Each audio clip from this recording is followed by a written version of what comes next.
Ήξερα παλιά ένα γέροντα σοφό που κράτουσε στην καρδιά του ένα μυστικό και μου έλεγε συχνά μια μέρα θα στο πω, θα στο πω πρώτου να φύγω απ' τον κόσμο αυτό. Κι έτσι διάλεξε μια μέρα βροχερή το μεγάλο μυστικό του να φανερωθεί. Μου το φορτώσε στον ώμο να το κουβαλώ και σ' όποιον Ελλήνα θα βρω σε εκείνον να το πω.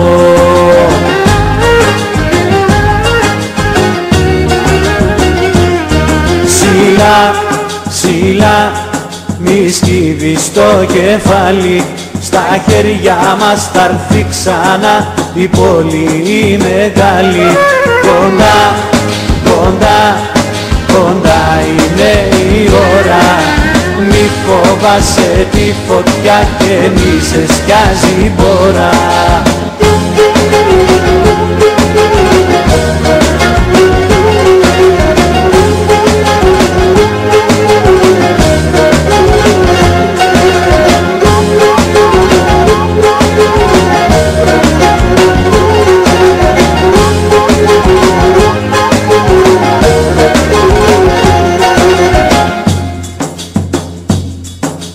Άρχισα λοιπόν ταξίδι δρόμο μακρινό, δρόμο ποτισμένο από αίμα ελληνικό. Περνάγα ποτάμια, λίμνες κι αγρία βουνά, η φωτιά του γέροντα να φτάσει μακριά.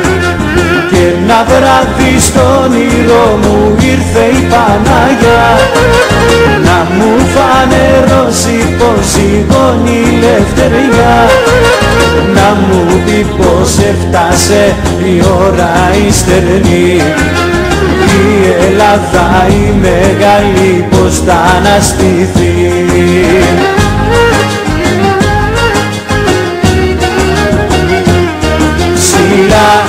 Ψηλά, μη σκύβεις το κεφάλι, στα χέρια μας θα έρθει ξανά η πόλη η μεγάλη. Κοντά είναι η ώρα, μη φοβάσαι τη φωτιά και μη σε σκιάζει η μπόρα. Ψηλά, μη σκύβεις το κεφάλι, στα χέρια μας θα έρθει ξανά η πόλη η μεγάλη. Κοντά είναι η ώρα, μη φοβάσαι τη φωτιά και μη σε σκιάζει η μπόρα. Μη φοβάσαι τη φωτιά και μη σε σκιάζει η μπόρα. Μη φοβάσαι τη φωτιά και μη σε σκιάζει η μπόρα. Μη φοβάσαι τη φωτιά και μη σε σκιάζει